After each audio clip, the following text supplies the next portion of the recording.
So I went to a talk by Chris Murray from Penn, and he was talking about creating assemblies of nanoparticles and nanostructures. And he said at the end of his talk that we are now limited not by the tools that we can use to make things, but just the creativity of what we want to create. And I thought that was really exciting. He called that the limiting factor and what we can create in terms of materials. Well, I mean, first of all, the MRS conference is quite big and varied, and the most interesting thing I learned about was about these nano actuators, which can produce like 15 times higher strain than what's conventionally in market. And it's quite interesting because it's an intrinsic material property which people might have come across, but it's not really being applied and as a model, as a design tool.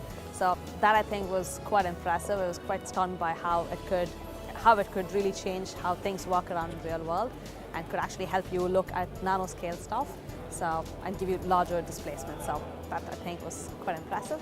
So really what I've learned in this meeting is some exciting developments in the field of semiconductor nanowires and how they have been used for making solar cells with very high efficiencies, and also making lasers and light emitting diodes for solid state lighting and a range of things. And it's a really an exciting field, and there's a great opportunity to really improve the efficiency of the solar cells and also reduce the cost of it, and particularly that's very, very important in the field of energy conversion, improving efficiency and reducing the cost. And use of less materials using nanowires is really helping in terms of reducing the cost.